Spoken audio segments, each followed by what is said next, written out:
예, 오늘 하나님의 말씀 로마서 14장 1절에서 12절까지 말씀입니다. 로마서 14장 1절에서 12절까지 말씀 제가 읽어드리도록 하겠습니다. 믿음이 연약한 자를 너희가 받되 그의 의견을 비판하지 말라. 어떤 사람은 모든 것을 먹을 만한 믿음이 있고 믿음이 연약한 자는 채소만 먹느니라. 먹는 자는 먹지 않는 자를 업신여기지 말고 먹지 않는 자는 먹는 자를 비판하지 말라. 이는 하나님이 그를 받으셨음이라. 남의 하인을 비판하는 너는 누구냐? 그가 서 있는 것이나 넘어지는 것이 자기 주인에게 있음에 그가 세움을 받으리니 이는 그를 세우시는 권능이 주께 있음이라. 어떤 사람은 이 날을 저날보다 낮게 여기고 어떤 사람은 모든 날을 같게 여기나니 각각 자기 마음으로 확정할지니라. 나를 중히 여기는 자도 주를 위하여 중히 여기고 먹는 자도 주를 위하여 먹으니 이는 하나님께 감사하며 먹지 않는 자도 주를 위하여 먹지 아니하며 하나님께 감사하느니라. 우리 중에 누구든지 자기를 위하여 사는 자가 없고 자기를 위하여 죽는 자도 없도다.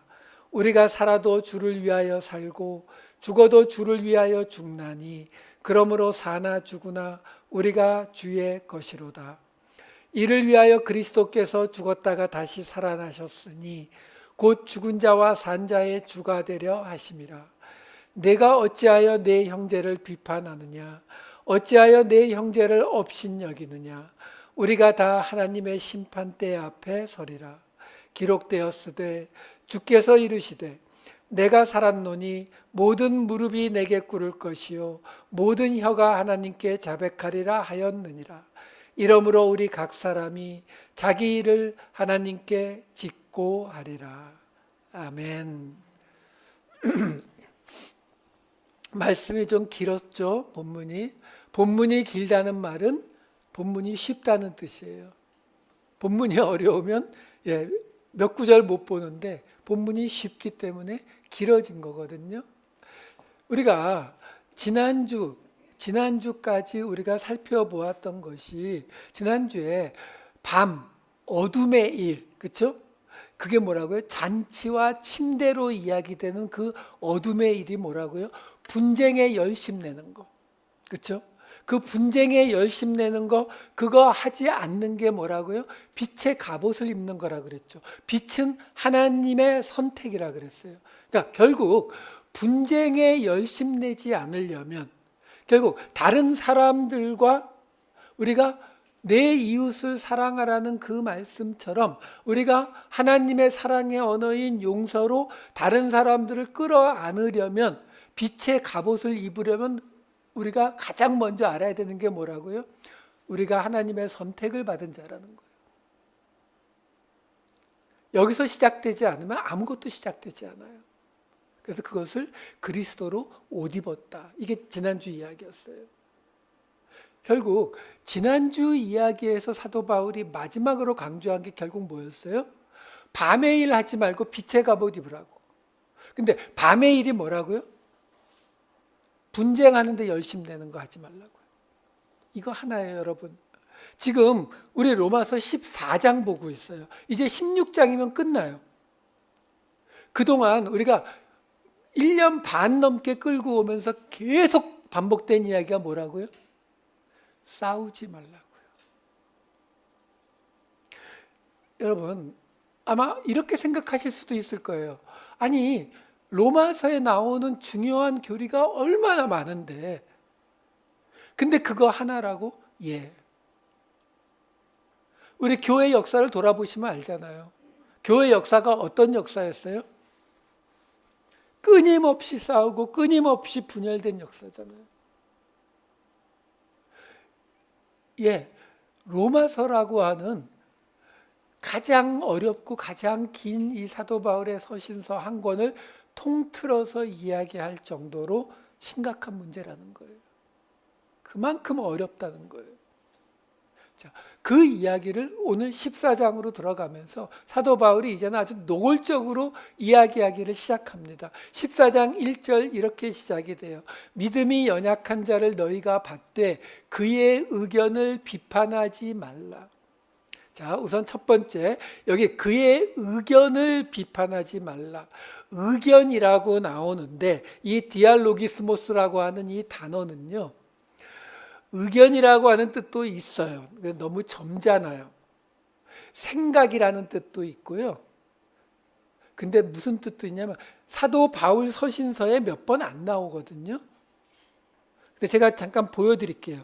로마서 1장 21절과 고린도전서 3장 20절에는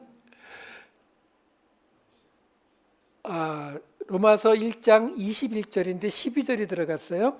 그냥 21절에 어떻게 되냐면 내 생각이 허망하여지며요. 그러니까 생각이라는 뜻으로 번역됐어요. 그리고 고린도전서 3장 20절 지혜 있는 자들의 생각을 헛것으로, 여기도 생각이라고 번역이 됐어요. 예, 이 뜻도 있거든요. 디알로기스모스가. 근데 사도 바울 서신서에 이 단어가 딱 4번 나오는데 나머지 2번에 어떻게 나오냐면 빌립보서 2장 14절과 디모데전서 2장 8절. 모든 일을 원망과 시비가 없이 하라. 여기 시비라고 번역된 단어가 디알로기스모스예요. 같은 단어예요. 앞에 생각으로 번역된 단어. 디모데전서 2장 8절 각 처에서 남자들이 분노와 다툼이 없이, 여기 다툼이라고 번역된 단어가 같은 단어예요. 그러니까 제가 이런 설명을 드리는 이유는 우리가 이게 우리 언어가 아니고 헬라어고 고대 헬라어기 때문에 우리가 이 뉘앙스까지 쫓아가기가 굉장히 어렵거든요. 하지만 우리가 사도 바울이 이 단어를 어떻게 사용을 하고 있는가를 몇 개를 보면은 대강 이게 그냥 생각, 의견이라고 보기보다는 조금 강한 거예요. 그러니까 지금 이 14장 1절을 다시 한번 보여주시면은 14장 1절에 뭐라고 처음에 나왔었어요? 그의 의견을 비판하지 말라 정도가 아니라 그의 생각이나 그가 시비를 거는 거나 그가 무슨 논쟁을 벌이는 거나 이런 모든 것을 비판하지 말라는 거예요. 그래도 되나요? 아니, 의견 내는 거 정도는 오케이. 정말 뭔가를 알고 싶어서 교리 논쟁하는 것까지도 오케이. 근데 아까 빌립보서하고 디모데전서에서는 시비, 다툼이었잖아요. 근데 그렇게 해도 비판하지 말라는 거예요. 지금 이 앞에 보시면은 믿음이 연약한 자를 너희가 받되 이렇게 나오잖아요. 여기 받되라고 번역이 된 프로스 람바노라고 하는 단어는요, 람바노라는 단어 앞에 전치사 프로스가 붙은 건데 람바노라는 단어가 잡다라는 뜻이에요. 잡다, 취하다. 근데 그 앞에 프로스가 붙어서 이 단어가 굉장히 폭넓게 사용이 돼요. 그러니까 잡다, 잡으니까 손을 잡으면은 인도하다가 돼요. 그러니까 손을 잡고 인도할 정도니까 좀 가까워졌죠. 그러니까 교제하다의 뜻도 있어요. 교제하다 보니까 더 깊어졌네. 관계를 맺다는 뜻도 있어요. 그러니까 이 프로람바노라고 하는 이 단어의 뜻이 그렇게 잡다에서 용납하다, 손을 잡다, 인도하다, 교제하다, 관계를 맺다까지 굉장히 넓은 폭으로 사용이 되는 단어예요. 그래서 이 단어가 지금 여기서 믿음이 연약한 자를 너희가 받아들이는데 그 받아들인다는 개념이 어떤 말이냐면 지금 이 말을요 우리가 이렇게 보시면 돼요. 한마디로 말해서 믿음이 연약한 자가 있는데 믿음이 연약하다 보니까 어떤 때는 이상한 말도 좀 많이 하고 어떤 때는 그 이해가 안 되는데요 뭐 이런 말도 하고 어떤 때는 삐져가지고 막 화도 내고 이런 사람이 있는데 그 사람을 비판하지 말고 받아들이라는 거예요. 근데 받아들이는 것도 내가 도저히 안 되지만 내가 그래 오케이 하나님 말씀 그러니까 들어와. 대신 거기 앉아서 조용히 있어.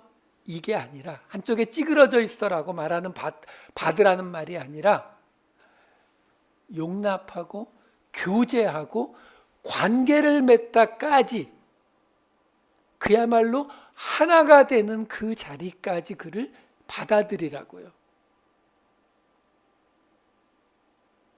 어렵죠. 처음에 말씀드렸잖아요. 이거 결코 쉽지 않다니까요. 로마서를 통틀어서 사도 바울이 한 얘기 또 하고 한 얘기 또 하고 한 얘기 또 하잖아요. 왜? 그만큼 어려우니까요. 그만큼 힘드니까요. 그래서 이 받다, 이 프로람바노를 사도 바울이 사용한 곳이 한 군데 더 있어요. 로마서 15장 7절에 보면 뭐라고 나오냐면 그리스도께서 우리를 받아 하나님께 영광을 돌리신가 같이 너희도 서로 받으라. 빌레몬서는 영접하기를 했는데 같은 뜻으로 해석해도 되는 거라서 그냥 보여드린 거예요. 어쨌든 여기 지금 우리가 지지난주에 봤던 이야기 똑같이 나오죠. 뭐라고 나와요? 우리가 어떻게 용서해야 된다고요? 그리스도가 우리를 용서한 것처럼. 근데 여기서 지금 그 믿음이 연약한 자를 받는데 그걸 어떻게 받으라고요? 그리스도가 우리를 받으신 것처럼 받으라고요. 그리스도께서, 예수님께서 우리를 은혜로 구원하시고서 내가 너를 은혜로 구원했지만 너는 여기 있는 사람들 중에서 가장 질이 나쁘니까 저쪽 구석에 찌그리고 있어. 이렇게 구원하신 거 아니잖아요. 우리가 어떻게 살았든 우리의 수준이 어떻든 예수님은 우리를 부르셔서 내가 하나니까 너희도 하나다 라고 하신 거거든요. 그게 뭐예요? 교제하다, 관계를 맺다 수준으로, 그 수준으로 받아들이는 것이라는 거예요. 자, 그러면서 사도 바울이 이어서 14장 2절과 3절에 이렇게 이야기합니다. 어떤 사람은 모든 것을 먹을 만한 믿음이 있고 믿음이 연약한 자는 채소만 먹느니라. 먹는 자는 먹지 않는 자를 업신여기지 말고 먹지 않는 자는 먹는 자를 비판하지 말라. 이는 하나님이 그를 받으셨음이라. 프로스 람바노 또 나오네요. 자, 여기서 사도 바울이 다시 이야기해요. 앞에서 뭐라고 했어요? 믿음이 연약한 자를 받으라고 했잖아요. 그렇죠? 근데 그 믿음이 연약한 자가 누구라고요? 믿음이 연약한 자는 채소만 먹는데요. 왜? 유대인들 중에 예수를 믿어도 율법도 지켜야 된다고 생각을 하는데 근데 우상에게 제사드린 고기를 먹을 수가 없잖아요. 근데 그게 다 나와서 시장에서 팔거든요. 그리고 음식점 가면 못 고르잖아요. 그러니까 내가 우상에게 드려진 고기를 먹을 수 없다. 이거에 마음이 계속 걸리는 사람들은 어떻게 했어요? 아예 고기를 안 먹어버렸다고요. 그러니까 이게 대부분 유대인들 이야기인 거예요. 그러니까 지금 사도 바울이 뭐라고 했어요? 이방인 그리스도인들에게 유대인 그리스도인들을 믿음이 연약한 저 사람들을 너희가 받되 믿음이 있는 너희는 모든 것을 다 먹고 있지만 믿음이 없는 저들은 채소만 먹고 있잖아. 하지만 먹는 너희들이 먹지 않는 자를 업신여기지 말고 엑스데네오 무시하다 멸시하다예요. 그리고 먹지 않는 자 유대인들은 먹는 자 이방인들을 비판하지 말라. 왜? 하나님이 그를 받으셨습니다. 여러분, 먹는 자는 먹지 않는 자를 멸시하지 말고 먹지 않는 자는 먹는 자를 비판하지 말라. 이거 어디서 나오는 모습인지 아세요? 요즘 미국도 대통령 선거 때문에 뜨겁잖아요. 그렇죠? 진보와 보수 있잖아요. 항상 진보가 보수더러 뭐라고 해요? 저 말이 안 통해요. 답답해. 꼰대. 무시하고 멸시하죠. 보수는 진보 보고 뭐라고 해요? 쟤네들은 도대체 한계가 없어. 끈 풀린 강아지처럼 지멋대로 뛰어다녀. 잘못됐어. 비판합니다. 부모 자식 간에도 똑같잖아요. 부모가 자식을 볼 때 물가에 있는 어린애 같아서 자꾸 비판하죠. 너 이거 하지 마. 너 이거 해. 자식이 부모 볼 때 우리 엄마 말 안 통해. 이러잖아요. 무시하잖아요. 인류 역사에 똑같이 나오고 있는 이야기거든요. 그런데 거기 해답이 있어요? 진보와 보수 사이에 해답이 있습니까? 부모와 자식 세대 문제에 해답이 있던가요? 그걸 알면, 그렇죠? 근데 여기서 사도 바울이 뭐라고 해요? 있다네요. 뭐가요? 하나님이 그를 받았다고 생각하래요. 진보와 보수가 대통령 선거가 더 가까워지면 가까워질수록 더 날카롭게 싸우겠죠. 근데 그리스도인인 우리 입장에서 어떻게 해야 된다고요? 여러분들이 민주당을 지지하는지 공화당을 지지하는지 트럼프를 지지하는지 해리스를 지지하는지 저는 모르지만 내가 반대하는 쪽도 하나님이 받으셨다는 걸 잊으시면 안 돼요. 사도 바울은 그 이야기를 하는 거예요. 여러분 그거 아세요? 이 미국에서요. 카톨릭과 개신교도 아니고 장로교도와 감리교는 결혼을 하면은 세상 큰일 나는 줄 알고 무슨 로미오와 줄리엣처럼 죽이니 살리니 했던 게 100년도 안 됐어요. 왜 그랬을까요? 저 장로교도들은, 저 감리교도들은 하나님이 안 받았다고 생각하고 있는 거거든요. 그렇죠? 나는 1만 달란트 탕감 받았는데 어떻게 100데나리온을 탕감 안 해주냐라고 말하면 뭐라 그래요? 내가 1만 달란트 탕감 받은 건 맞는데 대신 내가 그 1만 달란트 탕감 받기 위해서 내가 1000번쯤 찾아가서 빌고 기도하고 회개하고 그랬거든요. 근데 나한테 10번도 찾아오지 않고 100데나리온 탕감해 달라는 게 말이 돼요? 이렇게 말하는 게 우리라고요. 그 말에 대한 대답을 해주는 거예요. 여러분, 하나님을 믿는다는 거는요, 내가 생각할 때에 이 하나님이 지금 하시는 명령이 맞아. 그러니까 이 말씀을 따라가야지. 이건 믿음이 아닙니다. 죄송하지만. 믿음이라는 거는요, 내가 이해되지 않고 내가 따라갈 수 없는데 그것이 하나님의 뜻이고 하나님의 말씀이라니까 따라가는 거예요. 참 신기한 게 뭐냐면요, 어디가 아픈데 어떤 분이 와서 내가 하나님한테 기도해 봤더니 요 약을 먹으면 나았는데 라고 말하면 완전히 믿음을 발휘합니다. 믿고 따라가요.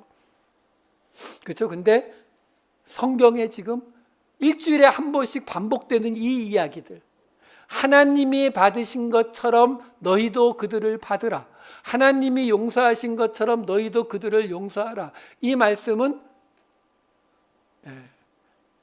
밑에 주차장에 가서 시동을 거는 순간에 싹 사라지고, 그렇죠? 믿음은 우리가 이해되지 않고 우리가 따를 수 없을 것 같은 하나님의 말씀을 따라가는 것이 믿음이에요. 지금 사도 바울이 이야기하는 겁니다. 지금 이 이후에 다음 주에 볼 정도 내용 끝나고 나면 더 이상 다투지 말라는 이야기도 이제 안 나와. 이제 인사말하고 이제 정리로 끝나가거든요. 근데 사도 바울이 마지막으로 또 이야기하는 거예요.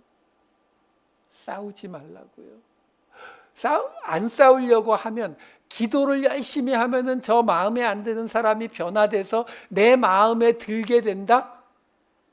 그거는 하나님을 내 종으로 여기는 거예요. 하나님, 저 인간 마음에 안 드니까 내 마음에 들게 바꿔주세요, 이러는 거잖아요. 근데 지금 사도 바울은 분명히 이야기하죠. 그도 하나님이 받으셨다. 그 말이 뭐예요? 그런데 계속 싸울 거야? 이거죠. 그 다음으로 넘어갑니다. 5절과 6절로 넘어가요. 미리 말씀드리는데 지금 사도 바울이 샌드위치 구조를 쓰고 있어요. 1절부터 6절까지 중에 1, 2, 3절이 음식에 관한 거, 5, 6절이 절기에 관한 거, 그리고 가운데에 결론이 들어가 있습니다. 자, 5, 6절 먼저 볼게요. 어떤 사람은 이 날을 저날보다 낮게 여기고 어떤 사람은 모든 날을 같게 여기나니 각각 자기 마음으로 확정할지니라.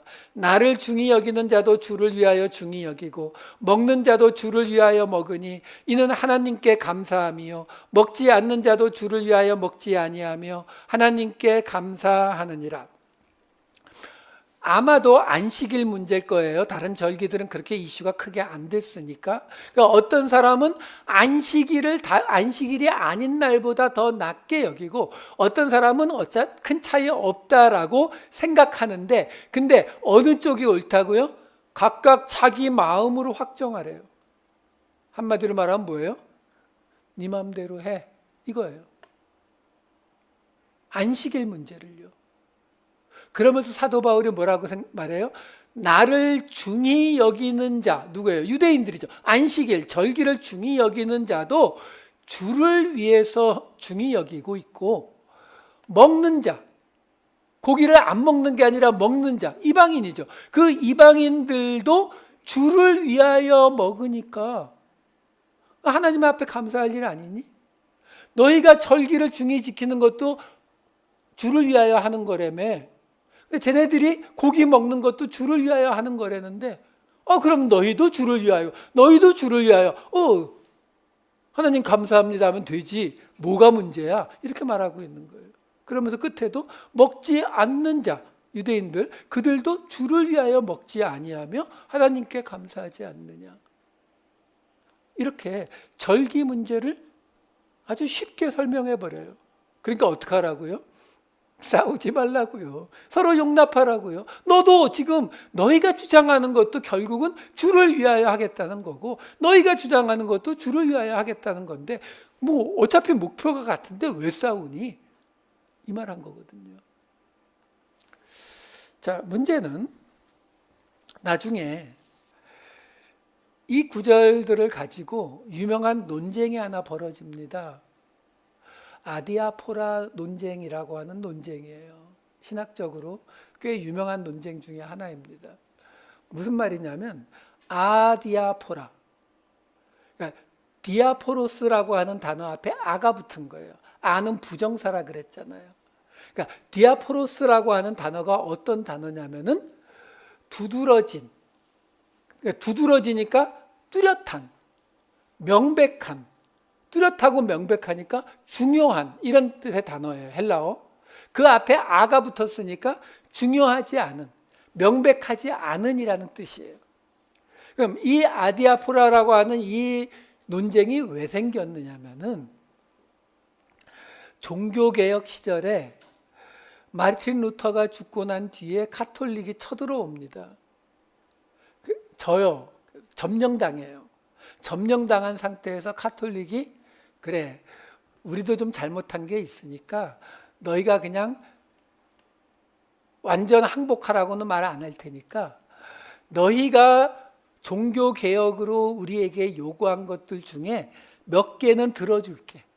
대신 나머지는 우리 방식을 받아줘 라고 마르틴 루터의 후계자들인 루터교 사람들에게 요구합니다.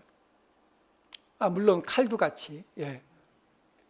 그래서 이 마르틴 루터의 바로 직계 후계라고 하는 멜란히톤이라고 하는 사람이 어떻게 말하냐면, 지금 카톨릭이 주장하고 있는 것들 중에 큰 것들, 예를 들어 교황제도 또는 뭐 성상, 이 카톨릭에서는 어떤 상을 만들어 놓고 이 축성을 하면은 거기에 영적 의미가 담긴다고 보거든요. 그걸 성상이라고 불러요.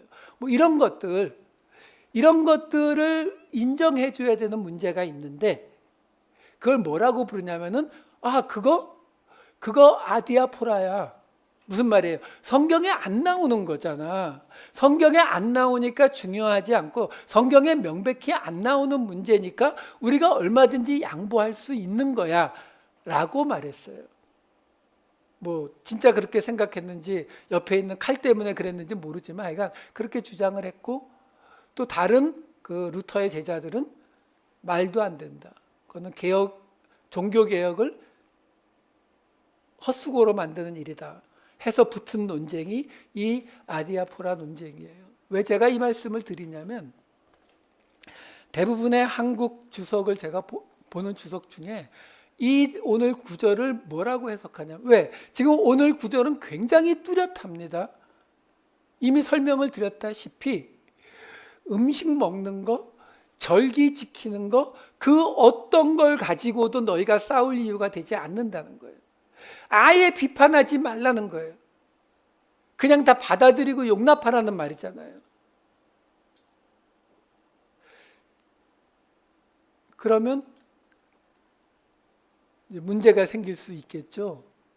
그렇죠? 어떤 게 생길 수 있겠어요? 그러면 뭐 성경에 주일날 예배드리라는 거 없는데 다른 요일날 드려도 되겠네. 뭐 이런 말 나올까 봐 겁나잖아요. 그래서 한국 주석에 보면은 이 로마서 14장 앞부분에 대한 주석이 뭐라고 나오냐면, 이게 아디아포라 논쟁이라고 불러요. 한마디로 말해서 성경에 중요하지 않은 것들이라고. 그래서 사도 바울이 그런 것들은 그냥 넘어가도 된다고 말하는 것이다 라고 설명을 해버립니다. 그런데 여러분, 이 당시에 성경은 신약이 없었어요. 구약입니다. 사도 바울이 수도 없이 인용했잖아요. 근데 그 구약에 음식에 관한 말이 없어요. 절기에 관한 말이 없어요. 넘치게 많죠. 이건 아디아포라가 아니에요. 그럼에도 불구하고 사도 바울은 하나가 되기 위해서 비판하지 말고 온전히 받아들이라라고 말하는데, 그걸 그렇게 해석을 못 해내는 거예요. 몰라서요? 아니요, 저보다 똑똑하신 분들이죠. 근데 그렇게 해석을 안 하죠. 왜? 그랬다가 이것저것, 그래서 제가 주석책 한 서너 개 봤더니 다 뭐 나오냐면, 교회에서 절기마다 색깔을 어떤 색깔로 할 것인지, 예배 시간을 몇 시에 하는 게 옳은지, 뭐 이런 것들을 사도 바울이 중요하지 않은 아디아포라니까 그런 것들 때문에 싸우지 말라라고 말하고 있는 것이다라고 설명을 해주더라고요. 그러니까 그들이 생각할 때에 바꿔도 가장 충격이 없을 것들만 고른 게 그거예요. 근데 음식과 절기의 문제는 그 정도 문제가 아니다라는 거죠. 지금 우리식으로 말하면 뭘로 비교해야 될지 잘 모르겠어요. 사실 이 당시 유대인들이 음식과 절기 지키는 문제에 대한 그런 중요도라고 따진다면, 혹시 우리에게 그냥 예배를 안 드려도 된다? 뭐 이런 정도? 그럼에도 불구하고 사도 바울이 비판하지 말라라고 말했다는 거예요. 자, 그 이야기가 아까 말씀드린 것처럼 가운데 있는 샌드위치 구조의 햄 14장 4절에 이렇게 나옵니다. 남의 하인을 비판하는 너는 누구냐? 그가 서 있는 것이나 넘어지는 것이 자기 주인에게 있음에 그가 세움을 받으리니 이는 그를 세우시는 권능이 주께 있음이라. 여기 지금 남의 하인이라고 나오는데요, 오이케네스라고 하는 단어는 오이코스, 집이라는 단어에서 나온 단어여서 집에 거주하는 자예요. 청직이 아니에요. 청직이, 집을 관리하는 자는 오이코노모스고 이거는 오이케네스예요. 이 단어를 사도 바울이 딱 한 번 여기에만 사용합니다. 왜? 의도적인 거죠. 안 쓰지 않는 단어를 자기 혼자 갖다 쓴 거거든요. 이게 마태복음에 하나 나와요. 마태복음 24장 45절에 보면 충성되고 지혜 있는 종이 되어 주인에게 그 집 사람들을 맡아. 여기 집 사람들이라고 번역이 된 단어가 오이케테스예요. 그러니까 그 집에 거주하는 사람. 왜? 사도 바울이 이 단어를 왜 썼어요 지금? 유대인 그리스도인들, 이방인 그리스도인들, 하나님 로마 교회 안에 있는 그 그룹을 놓고 지금 이야기하기 위해서 일부러 이 단어를 가져다가 쓰는 거예요.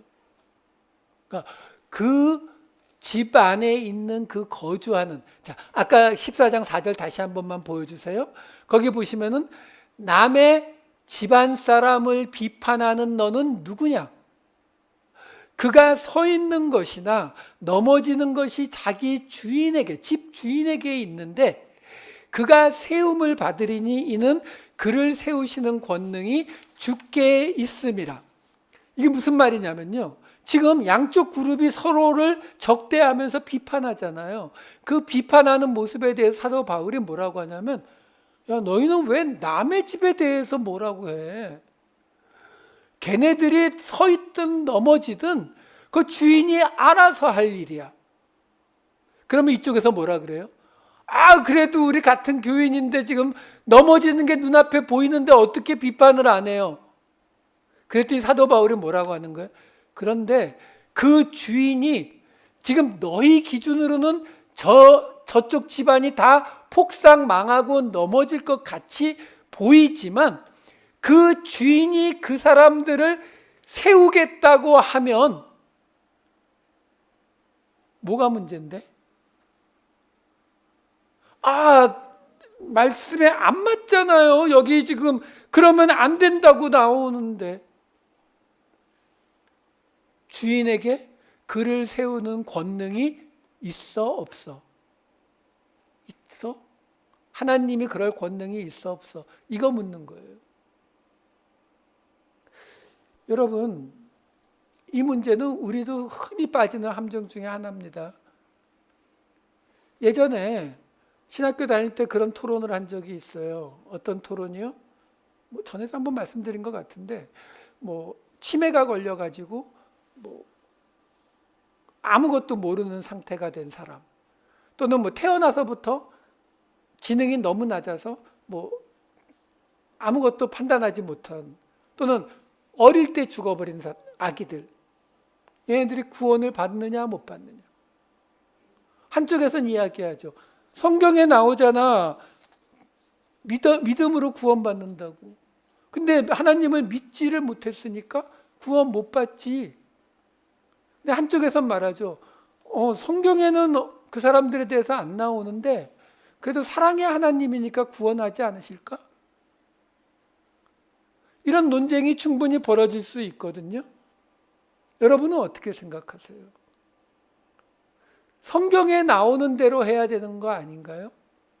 성경에 안 나오는 거를 하나님이 하실 권한이 있어요, 없어요? 말씀 한 군데 보여드릴게요. 마태복음 20장 2절 말씀. 여러분들이 잘 아시는 포도원 일꾼 비유예요. 아침에 일찍 들어간 일꾼, 저녁 늦게 들어간 일꾼. 이렇게 시작됩니다. 그가 하루 한 데나리온씩 품꾼들과 약속하여 포도원에 들여보내고, 그가 하루 종일 일했는데 저녁 늦게 온 사람들도 한 데나리온 받으니까 아침 일찍 온 사람은 더 받을 거라 예상했는데 한 데나리온 주니까 화가 났죠. 그 이야기가 20장 11, 13, 14절에 이렇게 나와요. 받은 후 집 주인을 원망하여 이르되, 주인이 그 중에 한 사람에게 대답하여 이르되, 친구여, 내가 네게 잘못한 것이 없노라. 내가 나와 한 데나리온의 약속을 하지 아니하였느냐. 네 것이나 가지고 가라. 나중 온 이 사람에게 너와 같이 주는 것이 내 뜻이니라. 지금 주인이 뭐라고 한다고요? 내가 너하고 한 약속은 다 지켰는데, 근데 약속에 없는, 근데 내가 너하고 약속하면서 내가 어려서 죽은 아기, 지능이 떨어지는 사람을 구원할지 안 할지를 내가 너한테 허락을 받아야 돼? 한 데나리온을 주기로 해놓고 반을 뺏어다가 이 사람을 줬다는 거예요? 아니고 한 데나리온 주기로 한 거 그대로 줬는데? 여러분, 우리한테 이 모습 자주 보인다니까요. 성경을 옆에 끼고 하나님하고 한판 제대로 붙겠다라고 덤비시는 분들이 생각보다 굉장히 많아요. 왜? 이 포도원 일꾼처럼 뭔지 모르지만 손해본 느낌이 나거든요. 아니, 나는 평생 술 한 번 안 마시고 담배 한 번 안 피고 주일마다 교회 꼬박꼬박 가면서 헌금하고 봉사하고 이래 왔는데, 아니, 예수님 십자가 옆에서 말 한마디 했더니 나하고 똑같은 자리 간다고? 그게 용납이 안 되죠. 그래서 나온 얘기가 뭐예요? 저도 옛날 집사 시절에 많이 들었어요. 나중에 천국 가면 어떤 사람은 초가집 살고 어떤 사람은 3층 건물 살고 뭐 이런다고. 저도 그런 줄 알았어요. 왜? 뭔가 손해보는 것 같으니까. 여러분, 솔직히 말해보죠. 지금 유대인 그리스도인들이 이방인 그리스도인, 이방인 그리스도인들이 유대인 그리스도인, 지금 싸워서 이 문제를 일으킨 건데, 그 안에 안 싸웠으면 이 긴 로마서 우리가 안 봐도 되고 얼마나 좋았겠어요. 그렇죠? 근데 왜 싸웠을 것 같으세요? 정말로 한쪽에서는 하나님의 말씀대로 안 지킨다고 싸우고, 한쪽에서는 아디아포라, 별로 중요하지 않은 거 가지고 저런다고 그랬을까요? 솔직히 제 개인적인 생각은요, 아니요. 그냥 상대가 싫은 거예요. 우리 인간이 그래요. 우리 본래 그러잖아요. 일본하고 한국 축구할 때는 다 한국 응원하지만, 한국 안에서 전라도 경상도 축구하면은 자기 쪽만 응원하잖아요. 교회들끼리 모여서 친선 축구 대회를 해도 욕하면서 싸우던데요. 그게 우리 인간 본성이거든요. 우리는 나와 다른 사람을 결코 받아들이지 못해요. 수십 년을 함께 사는 부부도 수십 년 함께 사니까 하나가 되든가요? 아니요. 다른 점 부딪히는 순간 싸우죠. 자식하고도 싸웁니다. 그러니 하물며 서로 전혀 다른 사람들이 모인 교회 공동체가 안 싸울 방법이 있겠어요? 그냥 상대가 싫은 거거든요. 여러분 그거 아세요? 이 자유의 나라 미국에서 인종차별이 세계에서 가장 없다고 하는 이 미국에서 가장 인종별로 모이는 곳이 교회라는 거 아세요?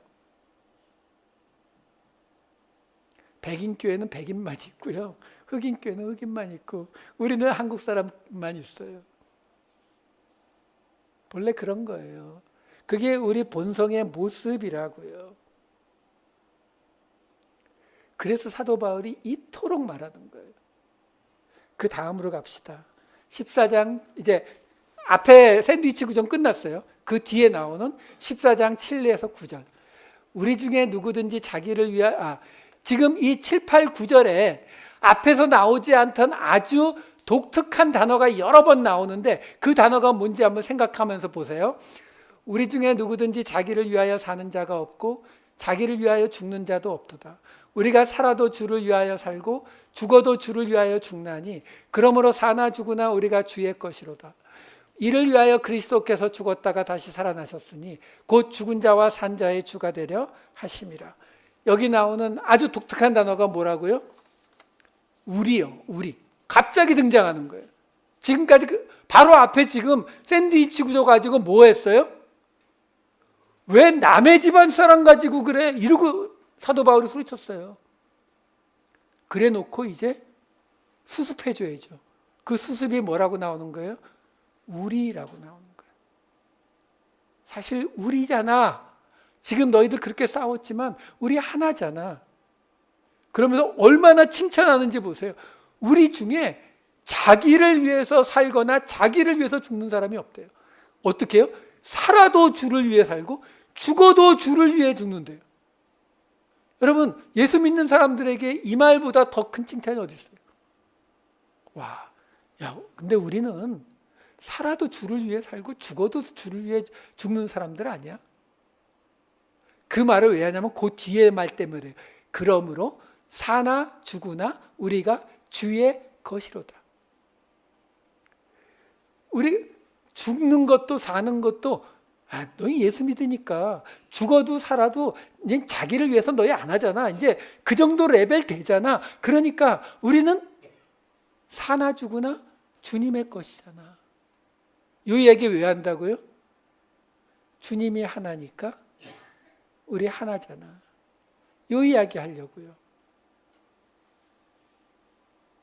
그래서 그리스도께서 죽었다가 다시 살아난 것도 우리가 죽었든 살았든 주님의 것이라고 하는 것이 변하지 않게 하기 위해서 주님께서 죽었다 다시 살아나신 거야. 그러니까 우리는 모두 주님의 것이야. 그 이야기가 에베소서에 보면 어떻게 나와요? 에베소서 4장 5절. 주도 한 분이시요 믿음도 하나요 세례도 하나요. 여기서 믿음도 하나요라고 말하죠. 여러분 이 에베소서는요 대놓고 유대인과 헬라인을 계속 하나가 되라고 말하는 책이 에베소서거든요. 근데 여기서 뭐라고 말해요? 믿음도 하나요. 이 말이 왜 들어가 있어요? 그 사람들이 볼 때 바울 선생님 쟤네들 예수님 믿는 믿음은 좀 아닌 것 같은데, 또 이쪽에서는 저 사람들 저게 예수 믿는 거 맞아요? 그래서 사도 바울이 말하는 거예요. 주가 한 분이시고 믿음도 지금 전혀 달라 보이겠지만 하나라고요. 하나라고요. 제가 전에 말씀드렸잖아요.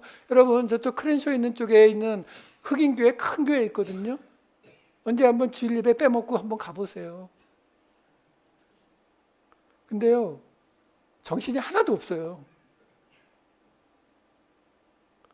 뭐 소리 지르고 막 박수치고 일어나서 춤추고 막 그래요. 그러면 왜 영어가 문제가 아니라 그냥 정신 빼고 있다 앉아 있게 되는데, 거기도 예수님이 계시죠. 하나님 믿는 거 맞거든요. 그러니까 달라 보이지만 믿음도 하나다라고 말하는 거예요. 세례도 하나다. 그 말은 뭐예요?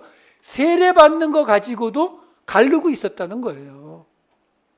갈라디아서에서도 말하죠. 갈라디아서 3장 27, 28절 보시면 누구든지 그리스도와 합하기 위하여 세례를 받은 자는 그리스도로 옷 입었느니라. 너희는 유대인이나 헬라인이나 종이나 자유인이나 남자나 여자나 다 그리스도 예수 안에서 하나이니라. 아마도 세례 받는 방식이 서로 약간씩 달랐던 모양이죠. 그러니까 뭐라고 하냐면 내가 지금 세례 받은 이유가 그리스도와 합하기 위해서 받았어? 그러면 그리스도로 옷 입은 거고 그리스도 안에서 하나야. 네가 무슨 인종이든 신분이 어떻든 아무 상관없어. 이 말 또 하고 있는 거거든요. 그러니까 처음으로 다시 돌아가면요 결국 계속 같은 이야기를 하고 있는 거죠. 뭐요? 싸우지 않으려면 그도 하나님이 받아들인 사람이라는 걸 인정을 해야 되거든요. 그도 하나님이 받아들였고 나도 하나님이 받아들였고 그도 하나님이 용서하셨고 나도 하나님이 용서하셨고 이게 받아들여져야 뭐가 된다고요? 하나라는 게 되거든요. 이게 되지 않고는 결코 공동체가 세워질 수 없다라는 거예요. 자, 그리고 마지막 10절 11절 볼게요. 내가 어찌하여 내 형제를 비판하느냐? 어찌하여 내 형제를 업신여기느냐?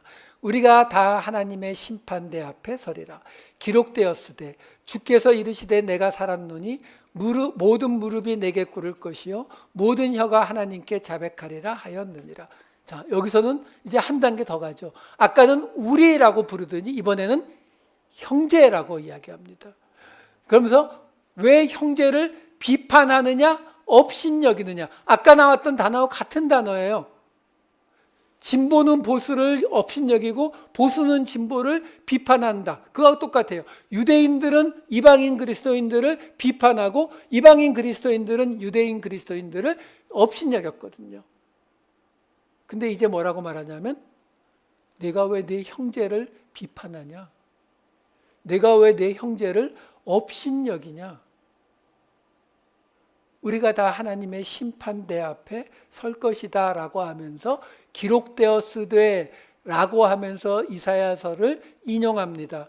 계속 말씀드리지만 구약의 인용이 나왔다는 것은 여기가 가장 중요한 포인트란 뜻이에요. 가장 중요하니까 하나님의 말씀을 가지고 확인시켜 주는 거거든요.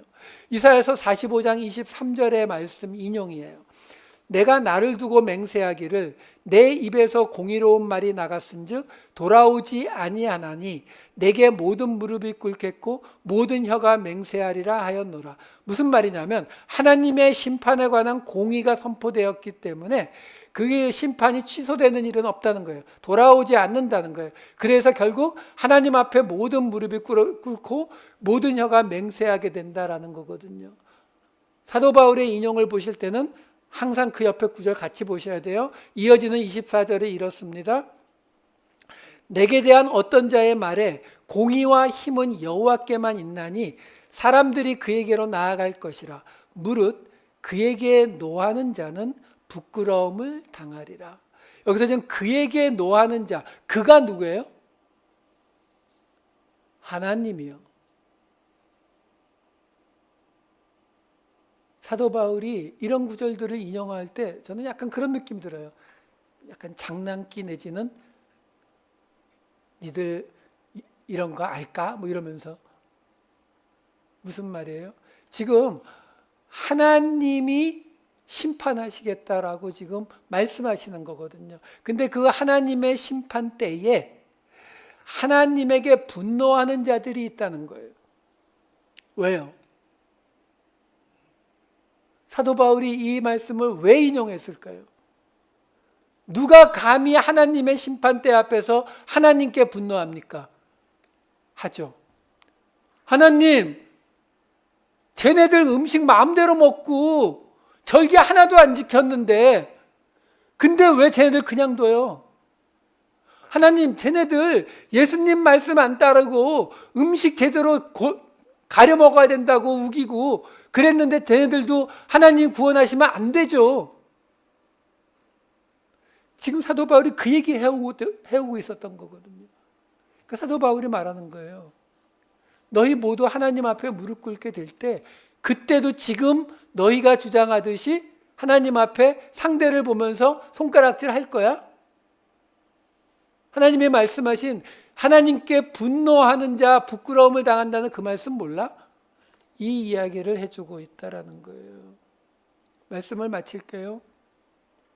하나님이 원하시는 게 뭔지를 먼저 아셔야 돼요. 그냥 성경에 나오는 구절 하나하나를 지켜가는 게 하나님이 원하시는 게 아니잖아요. 하나님이 원하시는 본래의 목적, 그 목적을 이루기 위해서 주신 말씀들이지 말씀을 지키는 게 목적이 아니라고요. 그러면 율법을 조금 수정해서 주고 말았죠. 예레미야서 말씀 하나 읽어드릴게요. 29장 11절. 여호와의 말씀이니라 너희를 향한 나의 생각을 내가 아나니 평안이요 재앙이 아니니라. 너희에게 미래와 희망을 주는 것이니라. 여러분, 이 말씀이 언제 주신 말씀이냐면 이미 바벨론의 포로로 끌려가 있는 사람들에게 주신 말씀이에요. 그들한테 뭐라고 하냐면 너희를 향한 내 생각은 평안이라는 거예요. 그러면서 이런 말로 이어져요. 예레미야서 29장 4절, 5절, 7절. 만군의 여호와 이스라엘의 하나님께서 예루살렘에서 바벨론으로 사로잡혀 가게 한 모든 포로에게 이와 같이 말씀하시니라. 너희는 집을 짓고 거기에 살며 텃밭을 만들고 그 열매를 먹으라. 너희는 내가 사로잡혀 가게 한 그 성읍의 평안을 구하고 그를 위하여, 그 바벨론을 위하여 여호와께 기도하라. 이는 그 성읍이 평안함으로 너희도 평안할 것임이라. 하나님이요, 유대인 그리스도인과 이방인 그리스도인 정도가 아니라 바벨론과도 평안하래요. 그게 하나님의 뜻이랍니다. 에베소서 말씀 볼게요. 2장 14, 15절. 그는 우리의 화평이신지라, 에이레나 똑같은 단어예요. 둘로 하나를 만드사, 유대인과 이방인 하나를 만드사 원수된 것 곧 중간에 막힌 담을 자기 육체로 하시고 법조문으로 된 계명의 율법을 폐하셨으니 이는 이 둘로 자기 안에서 한 새 사람을 지어 화평하게 하시고. 하나님을 믿는다는 것은요, 내 생각을 꺾고 주신 하나님의 말씀을 따라가는 것을 이야기합니다. 그리고 그 하나님의 말씀은 우리에게 수도 없이 반복하면서 평안하도록, 화평을 이루도록, 화목하도록, 누구하고도요, 원수하고도, 우리를 박해하는 자에게도 사마리아인처럼 우리를 차별하는 자를 위해서 먹이고 마시우는 데까지도 가라고 하면서 그 평안을 이야기합니다. 그래서 남을 형제로 받아들이는 거예요. 남을 형제로 받아들이는 그 자리까지 가라. 이것이 오늘 하나님이 주시는 말씀입니다. 이 말씀에 새로운 도전 받으시는, 그리고 새롭게 살아보는 한 주 되시기를 우리 주님의 이름으로 축원합니다. 기도하시겠습니다. 사랑이 많으신 아버지 하나님, 그 어떤 것보다 서로를 먼저 받아들일 수 있는 우리, 하나님이 우리를 받아주신 것처럼 우리와 다른 사람들, 다른 믿음, 다른 모양, 다른 예배, 다른 생각을 가지고 다른 시비, 다른 다툼까지도 받아들일 수 있는, 우리가 바로 그렇게 하나님께 받아들여졌음을 잊지 않는, 그래서 우리 주변에 있는 모든 세상 사람들이, 남들이 우리가 되고 형제가 되는 놀라운 역사가 오늘 이 작은 교회에서부터 시작되게 하여 주시옵소서. 감사드리옵고 이 모든 말씀 우리 주 예수 그리스도의 이름으로 기도하옵나이다. 아멘.